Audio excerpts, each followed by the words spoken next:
Debts owed by private bankers insured by a private banking scheme, and there's no reason at all for public sector to be liable for private sector debt. So they're quite right not to pay.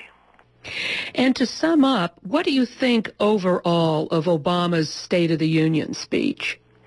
It's a speech that a Republican president could have given, and it's a speech that is said just the opposite of what he was promising a year ago.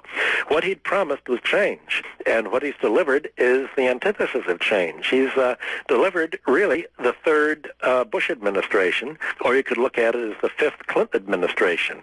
There's just a seamless continuity, not only with the policies, but with the very same individuals that were operating under the last two administrations. What about the Federal Reserve's charter? Isn't the Fed supposed to be protecting the consumer and stabilizing prices? The first part of its charter says that it's supposed to promote full employment and stabilize prices. Under Mr. Bernanke, it is just the opposite.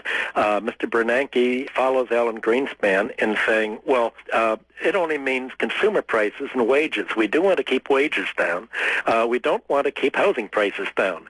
We want housing prices to go up more and more, because when new homeowners have to spend more and more on their homes and more of their income to pay their mortgages, we call that wealth creation. Well, it certainly creates wealth for Wall Street and for the mortgage bankers, but it doesn't really create more money for homeowners as a whole. All that means is that the price that Americans have to pay for houses or for buying a retirement income, for instance, goes up and up and up. So the Fed has gone against its charter for that. None of this question was brought up in Bernanke's confirmation hearings. They were all treating him with kid gloves. And in terms of employment, obviously the way to spur employment is to minimize the amount of debt service that people have to pay, so that consumers can spend more of their wage income on goods and services that are made by labor. And labor is supposed to buy what it produces. That's what the circular flow means. But under Mr. Bernanke's management of the Fed, more and more of labor's income goes to pay credit, and that is going to shrink employment. So, again, he's using a junk economic model here.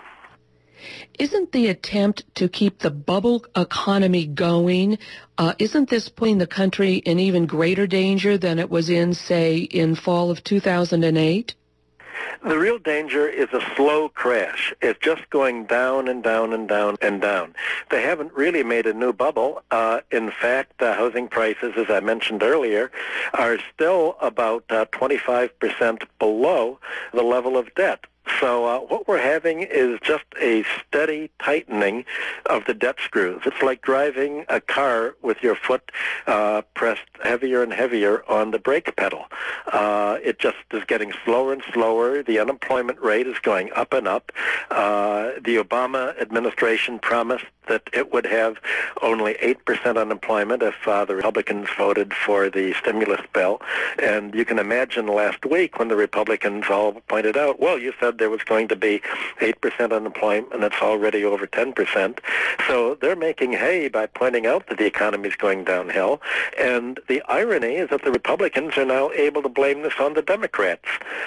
Nobody believed that that would be the case a year ago, but it is the case. And so the change that Mr. Obama has brought about is to make things worse and worse, not better and better. And this is creating a split within the Democratic Party itself, within the progressive Democrats, which are a shrinking proportion, and the old Democratic Leadership Council, the Clinton Rubinomics crowd, that controls most of the campaign contributions from finance and real estate. So that's the split within the Democrats, and essentially you're having a political split within this country, and it may even be that the old two-party system is being eroded or is going to be taking a new form in the next few years. But I mean, by trying to keep the system going, they're just making it more dangerous, aren't they? They're just adding to the debt leveraging, and that's going to just divert more and more revenue to pay debt rather than to buy goods and services. So there will be less and less motivation for new investment and less employment and lower wages. And we're going into a depression, obviously. Well, that's what it looks like. Nobody's able to say how we're going to get out. Let's put it that way. Dr. Michael Hudson, thank you very much. Thank you very much, Bonnie. There's something happening, yeah. What it is ain't exactly clear. There's a man with a gun over there. I've been speaking with Dr. Michael Hudson. Today's show has been Obama's Republican Class War Presidency. Michael Hudson is a financial economist and historian.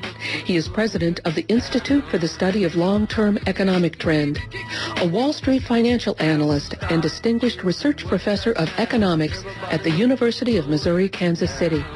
His 1972 book, Super Imperialism, The Economic Strategy of American Empire, is a critique of how the United States exploited foreign economies through the IMF and World Bank. He is also author of The Myth of Aid and Global Fracture, The New International Economic Order. He has written many articles on the current global financial crisis. Dr. Hudson has been a consultant to foreign governments, including Canada, Mexico, Russia, and Latvia. Visit his website at www.michael-hudson.com. That's michael-hudson.com.